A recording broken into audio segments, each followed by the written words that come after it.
everyone.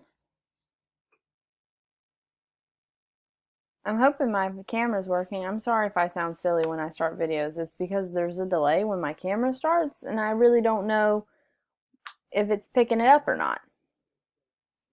Okay? So hopefully it looks like it's counting and it's working. I'll bet slowly, so hopefully all of this is making it to the video. Remember, we're still looking at our character development and our growth. So far, we've seen our narrator in this on page 4, we saw a big turnaround in our narrator because he actually finally brought his friends home, which is a big step for him. And then not only that, but his friends thought his grandpa was cool. And so this page is probably going to go further into that a little bit. Plus, this page actually has some nice, like, meaty, wonderful story stuff. All right, so you guys, excuse me, I'm going to read now. You guys want some lemonade or something I offered? No one answered. They were listening to Grandpa as he started to tell how he killed the deer from which his vest was made. Grandpa did most of the talking while my friends were there. I was so proud of him and amazed at how respectful and quiet my buddies were. So again, this is him growing. So once he got his friends there, he's no longer ashamed.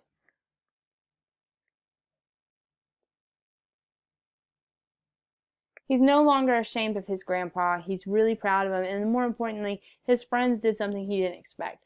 Mom had to chase them home at supper time. As they left, they shook Grandpa's hand and said to me, "Martin, he's really great.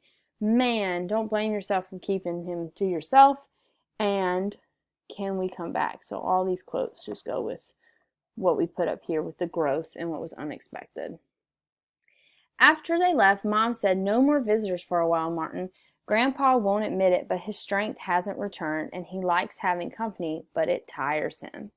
That evening, Grandpa called me to his room before he went to sleep. "Tomorrow," he said, "when you come home, it'll be time to give you the medicine bag."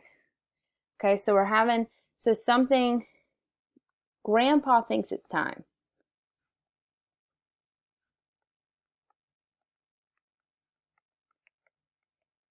And it probably has something to do with the fact that he shared his friends with Grandpa, and so Grandpa sees the growth he's making.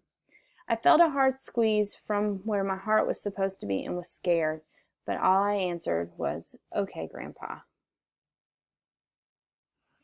Felt a hard squeeze. So again, there's our internal conflict coming back into play again. He's worried about it. He's slightly ashamed of it. It's still, even though his friends like his grandpa, it's still kind of nerve-wracking. All night I had weird dreams about thunder and lightning on a hill.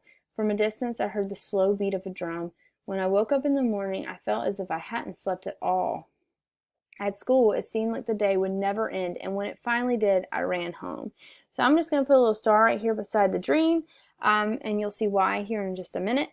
But I feel like the dream is kind of telling with him being more ready than he expects for this medicine bag. All right, Grandpa was in his room sitting on the bed.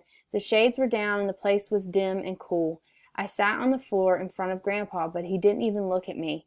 After what seemed to be a long time, he spoke. "I sent your mother and sister away. What you will hear today is only for a man's ears, and you will receive is only for a man's hands." He felt silent, and I felt shivers down my back.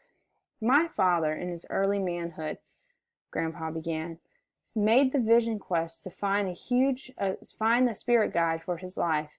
You cannot understand how it was at the time when the great Teton Sioux were first made to stay on the reservation. There was a strong need for guidance from Wakatanka, the Great Spirit. But too many of the young men were filled with despair and hatred.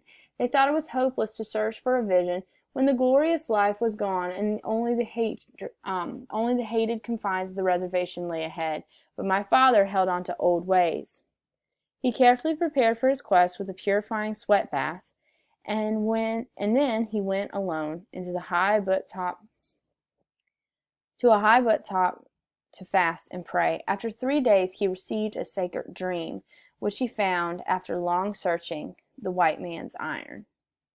So you see there's this whole dream thing right here. He received So the reason why I wanted to put out the star right here is because he also had a dream. And so from the distance he heard the slow beat of the drum on top of a high hill, and his original grandpa went to the top of this high butt top, which is just pretty much like a mountaintop, and fasted for 3 days, and then he had a sacred dream. So the dreams kind of reinforce the fact that he's probably more ready than he thinks, and that he shouldn't be embarrassed of his heritage. He did not understand the vision of finding something belonging to the white people, for in that time they were the enemy. When he came down from the butte and cleansed himself in the stream below, he found the remains of a campfire that were in the broken shell of an iron kettle. This was a sign which reinforced his dream. He took a piece of iron for his medicine bag, which he had made of elk skin years before to prepare for his quest. He returned to the village where he told his dreams to the wise men of the tribe. They gave him the name Iron Shell, but neither did they understand the meaning of the dream. The first Iron Shell kept the piece of iron with him at all times and believed it gave him protection from the evils of those unhappy days. So you're kind of getting the meaning behind the medicine bag, but you're also seeing in the story that reinforcement that this boy is overcoming his internal conflict slowly but surely, with a little bit of parallelism between him and his great-great-great grandpa. All right, so I'll see you in page 6. We're almost done. You're doing a great job.